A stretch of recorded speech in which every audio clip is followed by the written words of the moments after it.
You're listening to the Stephen A. Smith Show podcast. Stephen A. Smith Show being brought to you by Straight Talk Wireless. So much stuff to get into. So much stuff that I cannot even begin to describe. I got so much stuff on my mind, I don't even know where to start. I'm not going to lie to you. I don't even know where to start.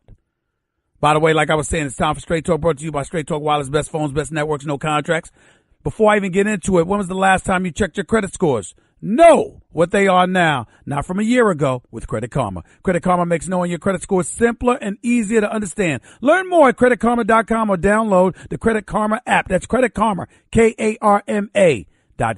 Listen, there's a whole bunch of stuff to get into because there's some developments that are taking place as the NFL draft approaches. The Cleveland Browns suddenly are strongly considering taking Baker Mayfield with the number 1 overall pick. If you're New York, that's a problem because you have Baker Mayfield going number 3 to you, because you certainly didn't anticipate the New York Giants taking him with the number 2 overall pick. They would take Saquon Barkley. They'd probably take Sam Darnold, but they wouldn't think about taking Baker Mayfield. The Jets were, however, and as a result, now the Cleveland Browns are talking about whether they're considering taking Baker Mayfield with the number 1 overall pick. If they're doing so, whoa. If they're not doing so, it's probably because they're bluffing, because they're trying to make the Jets forfeit something so the Jets can move up with them and ultimately grab Baker Mayfield themselves. We don't know what's going on, but that's something we'll get into as the show progresses today. Make no mistake about it. In the meantime, we've got some NBA action to talk about. I am coming at you live from Philadelphia, Pennsylvania. I am in this city because I expect tonight is when the Philadelphia 76ers will take out the Miami Heat in 5 games. They will advance to the semifinals of the Eastern Conference. I believe they will beat the Boston Celtics next. After that, after they beat Boston, they will face Toronto or Cleveland. It depends on which Cleveland shows up. If the supporting cast shows up to support LeBron James and the Cleveland Cavaliers will advance to the conference finals. If they don't, it will be Toronto. Either way you slice it, I have made my proclamation 24 hours ago. The Philadelphia 76ers are going to the NBA Finals this year. They will beat the Boston Celtics. They will beat Cleveland or Toronto, and they are going to the NBA Finals. It is that simple. That is why I'm in the city of brotherly love tonight, because anybody that knows me knows my brother, Dwayne Wade, a superstar player for years, unquestionably a first ballot Hall of Famer, a 3-time champion, somebody who's gone to 5 NBA Finals. I expect tonight to be the last game of Dwayne Wade's career. I have no idea whether it's true. I have no idea whether he is going to retire because I have not spoken to him directly about this subject, but I've known him for a long time. I know what I'm seeing. I know how he wants to go out, and I don't believe in my heart that he'll put himself through another year of this. He's averaging 12 points a game. In the 21 games he's played with Miami this year, he's averaged 12 points on 40% shooting. Now, he showed up in Game 2 when he dropped 28 on the Sixers. He showed up in Game 4 on a loss when he dropped 25 on the Sixers. But doing it night in and night out, that's not what he can do anymore. And sticking around through a grueling 82-game season just to show up every other game in the playoffs, I don't think that's what he's about. I think ultimately what this comes down to is that Dwayne Wade, in my opinion, may very well be playing his final game of his NBA career, which is why I'm that much more ecstatic that he's back with the Miami Heat, a place he should have never left, a place he should have never departed from, an organization he should have never departed from. That's how I'm looking at it. Knowing Dwayne Wade, he wants to do everything, and he intends to do everything he can to make sure that this isn't his last game, because if it ends, he wants it to end in Miami. He damn sure doesn't want it to end in the city of Philadelphia. But I think this is it. I think this is it.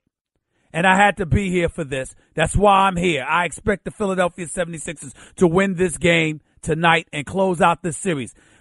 One of the reasons I was excited about today's show is I'm excited by what I'm seeing from the Utah Jazz. Ladies and gentlemen, they're legit.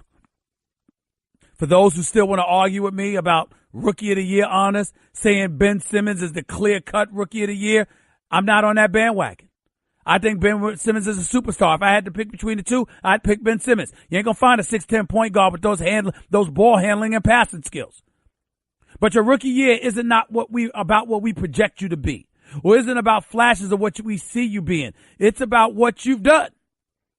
And during the regular season, having Embiid and Redick and about 3 or 4 other shooters at his disposal, I think was incredibly helpful to Ben Simmons.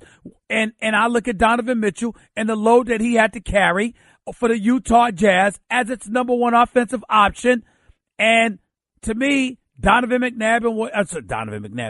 Mitchell and what he accomplished for Utah in the Western Conference was greater than what Ben Simmons accomplished in Philadelphia in the Eastern Conference. Very simple to me. And in terms of their postseason production, I know that Ben Simmons is averaging damn near triple-double. Have you seen what Donovan Mitchell's been doing? Did you see what he did last night? With 33 points against Oklahoma City? It's special. It cannot be ignored. And there's something that needs to be said about that. Now, there's a couple of storylines that comes with this OKC Utah series. It's worth leading with because it's bigger than just that game. It's bigger than just these individual players. It's something bigger than that. When we look at Russell Westbrook, there is no question that he is a superstar. We haven't seen any player in NBA history average back-to-back triple-doubles because back in those days, they weren't keeping numbers, these kind of statistics when Oscar Robertson was doing what he was doing. But let's acknowledge something here that's incredibly important. When we look at Russell Westbrook talked a lot of smack leading into Game 4 last night because Ricky Rubio had a triple-double in Game 3. As a result of that triple-double in Game 3, Russell Westbrook said, "Are we going to shut that bleep down?" I guarantee you that. That's what he said.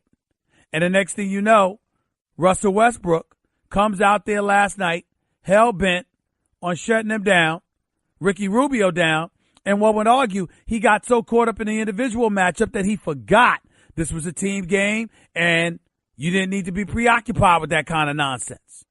As a result, Russell Westbrook played 35 minutes, had 23 points, okay, and 14 rebounds. But it's the same Russell Westbrook that had 4 fouls in the first half. It's the same Russell Westbrook that seemed a bit emotional and erratic because of it. Meanwhile, post-game, when Ricky Rubio was being interviewed by my brother Dennis Scott, what did Ricky Rubio say? It's about the team. I wasn't worried about anything but winning the game. It's not one-on-one basketball. It's a team game. Right answers came out of his mouth. Right temperament came out of his mouth. Meditating and poised before the game, which was something that Russell Westbrook clearly was not. And so as a result, you ask yourself and you look at Russell Westbrook and you see how folks were pointing the finger at him about him being the problem with this team and how Kevin Durant got busted on Instagram as far as I'm concerned. No matter what his denials are, he got busted. Talk about it was a mistake. There was no way that he intentionally did that. Whatever. Nobody believes Kevin Durant on this. And Kevin Durant seemed to have wanted to send a message. That's why I left. Which is obviously a big indictment against Russell Westbrook. Now, Russell Westbrook probably don't give a damn. He won't hesitate to tell you he doesn't give a damn. But that's probably what Russell Westbrook would say if he said anything. Here's the reality of the situation. Russell Westbrook has played with Serge Ibaka. He's played with James Harden. He's played with Kevin Durant. He's played with Victor Oladipo. He's played now with Paul George and Carmelo Anthony. And there will be no championship to show for it. Now, some of you might use that as an excuse to hold Russell Westbrook accountable. I won't do that to him. He is a superstar extraordinaire. Regardless of how erratic he is, he needs coaching. He needs somebody to reel him in. I'd want Russell Westbrook on my team any day of the week. He doesn't cheat you every single night. He gives max effort. He's mercurial. He can score at will. He's an offensive juggernaut when he wants to be. Plus, he can still average double digits with assists and rebounds. I'm sorry. His temperament notwithstanding, regardless of its imperfections, I'm taking Russell Westbrook any day of the week. Now, I'm not taking him over Steph Curry. I'm not taking him over the James Hardens of the world. But I'm taking him. He's one of those elite players that I'm going to take with me along the way without question. Without question. And was it Bush League for Kevin Durant to like that Instagram post? Of course it was. But I'm going to tell you where I think people are slipping up with this. First of all, they want to look at Russell Westbrook and they want to say, hey, Russell Westbrook, Kevin Durant has a point. I don't view it that way. Because Kevin Durant went to the Warriors. Kevin Durant didn't leave Russell Westbrook. Kevin Durant went to the Warriors, a team that he was up 3-1 on. Couldn't close the deal. Ended up losing a best-of-7 Western Conference Finals series and joined them a month later. Had he gone anywhere else, I wouldn't say that. He could have gone to San Antonio. I would say nothing. He could have gone to the Clippers with Blake Griffin and CP3 and DeAndre Jordan. I wouldn't have said a word. I wouldn't have said a word. He could have gone to Miami. How about the nation's capital where John Wall and Bradley Beal were in the Eastern Conference? He could have gone there and went up against LeBron and kept LeBron from going to the finals. He did no such thing. He went to the Golden State Warriors. He went to the absolute trump card that existed in the NBA last summer. And as a result, successfully went about the business of winning himself a championship and an NBA Finals MVP. We know what a superstar Kevin Durant is. But why do you think people have themselves salivating at the thought of him going against Anthony Davis while Klay Thompson goes against Drew Holiday without the services of Steph Curry? Because we want to see what Kevin Durant is made of. We know he's a superstar talent. We know he's one of the top 3 players on the planet. We know what kind of offensive juggernaut he could be and what he brings to the table. And now he's a champion. What we want to see, however, is, okay, what you going to do now without Steph? That's what we want to see. So those are the question marks. Those are the things you can't get around. Those are the things you can't escape. And that's where we are with it. And so when people look at him and they look at the Instagram post and they're looking at Russell Westbrook, I'm like, hold your horses here. The biggest story in Kevin Durant's departure from OKC is not that he left Russell Westbrook, is that he joined the Warriors. Let's not forget that storyline. You joined a team that was 73-9 the year before, that were making back-to-back appearances in the NBA Finals, whose star was the reigning 2-time league MVP. That's who you joined. That's what can't be escaped. No matter how you slice it, that's the reality. Having said all of that, I got to confess to you, it was hard watching Russell Westbrook last night. He looked erratic. He looked out of control, too hyper, ready to fight everybody. Had me thinking about Cedric the Entertainer with the Kings of Comedy tour. He's sitting up there, oh, he's too violent. I don't like it when you talk about, we say we ready for a black man to be president at the time. He said, come on, y'all. Come on now. Remember, Kings of Comedy was taped back in 2000. He said, sometimes we be asking for things we ain't ready for. Oh, no, a black president. No, we ain't ready for that. He said the president fight too much. Oh, he's just like Anthony Mason because he was doing the Kings of Comedy tour in Charlotte. And Anthony Mason, God rest his soul, good brother, by the way, passed away years ago. That guy was playing for the Charlotte Hornets at that time. So let's understand and make sure we understand where we're coming from. Russell Westbrook looked volatile last night. He looked out of control, slapping away, getting in Rudy Gobert's face, hacking Jay Crowder, being a little extra physical with Ricky Rubio. Russell Westbrook looked completely and utterly out of control. And you need him to be in control if you go OKC to win something. You got Paul George to take care of, Steven Adams to take care of, Carmelo Anthony to take care of. You, Russell Westbrook, you got to reel yourself in. You got to dial it down. You got to play with composure. You got to show up in the fourth quarter. But as bad as Russell Westbrook looked, emotionally that is, last night, ladies and gentlemen, is nothing compared to how Carmelo Anthony looked. I sit here today, a very, very sad individual. I've known Carmelo Anthony for 15 years. Got a lot of love for him. One of my greatest wishes in the NBA is to see him in an NBA Finals with a championship on the line and the ball in his hands. I've walked around on several occasions spewing to all of you how much faith I had in him. It's gone now. I don't feel this way anymore. Matter of fact, I'm a bit worried about Carmelo Anthony. That wasn't him who I was watching last night. He seemed distant and ill-equipped to compete last night. Everything was a jump shot. Nothing was post presence at all. A put back layup, he couldn't even get off the floor.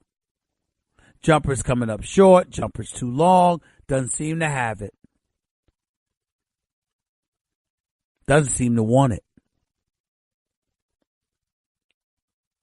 He actually spent a vast majority of this game last night making Phil Jackson, the Zen master, the 11-time champion as a coach who was absolutely pathetic as an executive for the New York Knicks. He spent practically the entire game last night making Phil Jackson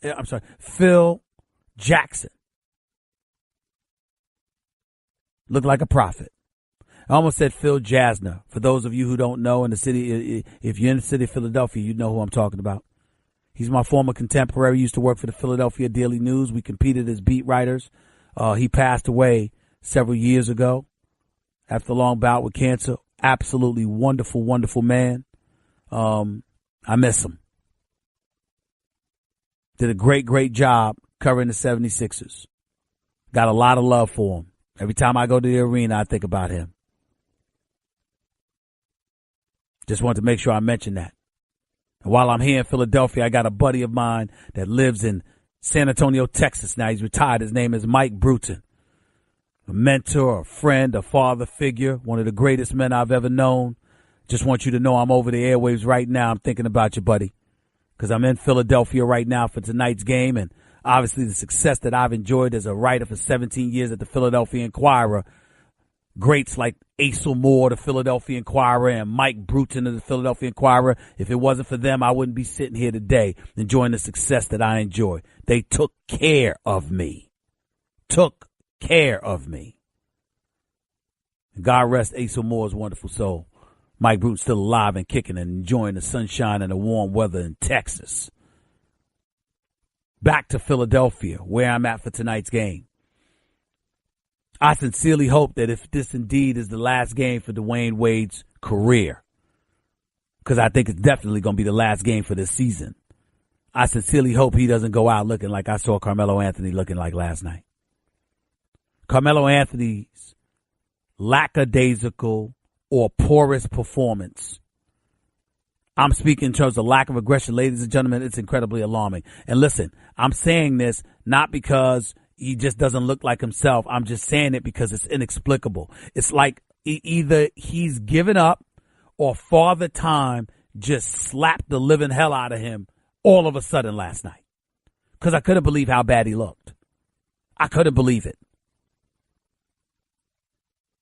And if he is disinterested, why?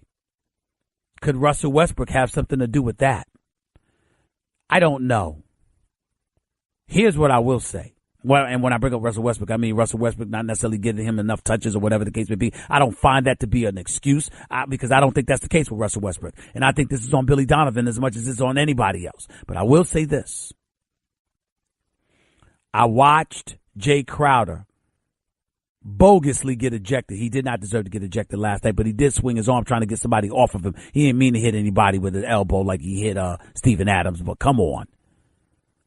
But he was trying to get Carmelo off of him. No respect. Kevin Durant got in Carmelo Anthony's face earlier this year. No respect. Joel Embiid for the Philadelphia 76ers talked smack to Melo where they played and went into overtime here in Philadelphia earlier this year. No respect. I'm not used to seeing that treatment accorded to Carmelo Anthony, but I'm seeing it now. And I don't know why, but it looks bad. By the way, when you're hiring, you don't want to waste time sorting through dozens of irrelevant resumes. You want an efficient way to get to a short list of qualified candidates. That's why you need Indeed.com. Post a job in minutes. Set up screening questions based on your job requirements. Then zero in on qualified candidates using an intuitive online dashboard. Discover why 3 million businesses use Indeed for hiring. Post a job today at Indeed.com/hire. Search for greatness. Search Indeed. Craving even more of Stephen A? Him of all people. For around-the-clock access to the man? I'm Stephen A. You can follow him on Twitter and Instagram at Stephen A. Smith and on Facebook at Stephen A. Rock on. Who do you love? Are you sure? How you doing, miss? My name is Steve. I'm from Queens.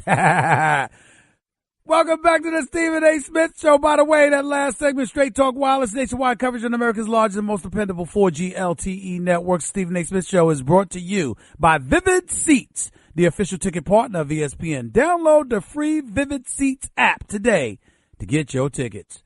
29 minutes past hour number one back here on the Stephen A. Smith Show, ESPN Radio. Couple of other things. I'll tell you one person that was ecstatic watching what they watched last night. Earvin Magic Johnson. Because if you were Magic Johnson and you were watching Paul George last night, I got to tell you, you said to yourself, ain't no way in hell he's staying in that town. He ain't staying on that team. If you guys got to remember something. If Paul George were to stay, why would he stay in Oklahoma City? It would be because of A, the money, and B, because they're winning. If they go home in the first round, just like they did last year, what difference does it make? Excuse me. What difference does it make? If I'm Paul George, why do I want to be there? You got to think about these kind of things, ladies and gentlemen. You really, really do. If you're Paul George, why bother? Melo's got to stay because he's making $28 million next year, and he ain't opting out of that deal. So Melo's going to get that money because that money's not going to be anywhere else for him. Melo ain't trying to hear that. So unless Melo gets traded, Melo's going to be right there in OKC because he's going to opt in for that last year for that money. Russell Westbrook is in the midst of his 5-year, $217 million deal. So where's he going? Paul George is a free agent. And Paul George can talk about wanting to stay all he wants to. Let me tell you something. Why would you want to stay? Why would you want to stay? And I'm here to tell you something else right now, too. Don't think it's just Magic Johnson. Think about Jerry West. Jerry West is not playing, y'all. Jerry West is going to come for somebody. He's trying to get his hands on somebody. Don't think for 1 second that that's not the case. Pay attention to it. Understand that Jerry West is going to try to do some things. Do not underestimate this man. DeAndre Jordan, he's going to opt in, player option, $24.1 million. Gallinari's making $21 million. Of course, you're stuck with him. Tobias Harris is $14.8 million. Austin Rivers, he's going to take that $12.2 million he's owed for the last year of his deal. Louis Williams just got a new $24 million deal over 3 years, $8 million per. He just got that. Wesley Johnson making $6 million. Oh, my Lord. I'm just looking at it and I'm saying, look, they can make a move. I don't know what you do with this. Where do you go from this? But it remains to be seen what's going to happen. It is what it is. Patrick Beverley's on the books for $5 million, but that's a team option, not his own. If he's healthy, they'd be stupid to let him go because that brother defends. But here's the deal. Jerry West is always going to try to do something. And what he did was he said, okay, we don't have a star. We can't necessarily get a star here, but what we can do is accumulate the number of bodies so we could have something worthwhile packaging to another team. I still don't think that trumps what Magic has available to him. Magic and the Los Angeles Lakers, Kuzma, hold on to him. Brandon Ingram and Julius Randle with Lonzo Ball are nothing to sneeze at. You add a star, who knows what could happen with this team. It's something worth considering. It's something that doesn't need to be ignored. And what's also making this interesting is right now, if you are LeBron James, what do? You don't want to stay in Cleveland. Not with the way these guys have looked the first 4 games in terms of your supporting cast. So everybody's been talking about L.A., right? Because they got space for 2 max contracts. And if you took LeBron and paired him with Paul George and Kuzma and Randall and Lonzo and Brandon Ingram, what do you have? But what if you are LeBron James and you decide, I want to go to Philly? Ladies and gentlemen, LeBron James, listen, Rich Paul is LeBron James' agent. He's also Ben Simmons' agent. He also owns and co-founded Clutch Sports. Well, who the hell you think supported him in that venture? I mean, for all intent and purposes, people have joked around that it's LeBron James representing Ben Simmons. Now, I happen to not believe that because Rich Paul knows what the hell he's doing. But my point is, that's a client. You got Joel Embiid. J.J. Redick in his 1 year at $23 million comes off the books this year. When you look at it from that perspective, Embiid and Ben Simmons are still puppies in all of this. What do you have? What do you have? If you're the Philadelphia 76ers, you got to look at this stuff. There's a reason everybody's talking about complete the process. And don't get me started with that damn process. I had some white dude roll up on me outside in the streets of Philadelphia just 2 hours ago, an hour and a half ago, rather. Sitting there saying to me, why are you ticking Philadelphia off this way, Stephen A? It's very, very simple. I said it before, I'll say it again. What black man alive do you know? What African American alive do you know has the license to lose on purpose for years and keep their job? Any Philadelphian that can come up to me and point that out to me can come to me and talk to me about trust the process. I have no problem with it. But when you clearly invoked a system that caters towards one species in this country and nobody else, I'm not going to like it, and I'm not apologizing for it. So I don't want to ruin anybody's basketball moment. I'm here in Philadelphia looking forward to enjoying the game. Ben Simmons is a superstar in the making. So is Joel Embiid, the best big man in basketball. I get all of that. But when you talk about the process, we ain't talking about what Brian Colangelo has done in adding J.J. Redick and Bellinelli to this team, being a real GM, a real executive. We're talking about an era in which an owner allowed a GM to literally reside in one of the top 5 markets in the United States of America and throw seasons on purpose. I don't know of any black man that has a license to stink and lose on purpose and keep their job. I will never change my mind about how I feel about the process. The process is entirely different than Joel Embiid and Ben Simmons and the actual players that are here performing. Hats off to them. But the process that was implemented and endorsed by this organization and stomached by this city is a national disgrace. And I will never accept it. Like I told my man Mike Missinelli on radio in Philadelphia yesterday, don't get cussed out.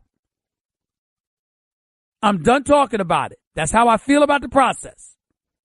But the 76ers are still real. And oh, by the way, the 76ers are only committed to about $43.2 million in cap dollars. That means the 76ers have plenty of space to go and get LeBron James without giving up any of the players.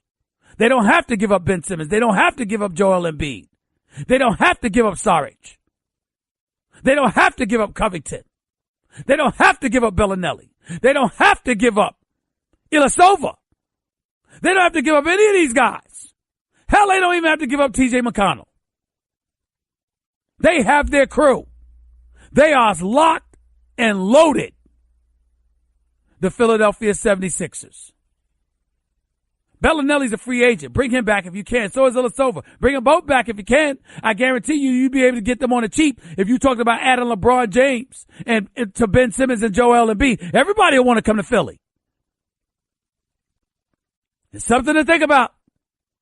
It's something to think about. If you are LeBron James, I'm not talking about just basketball because remember, it looks bad for him to go from Cleveland to Philadelphia. If you are LeBron James, do you join another superstar and go out to L.A. with Kuzma, Randle, Lonzo Ball, and Brandon Ingram? Or do you come to Philadelphia?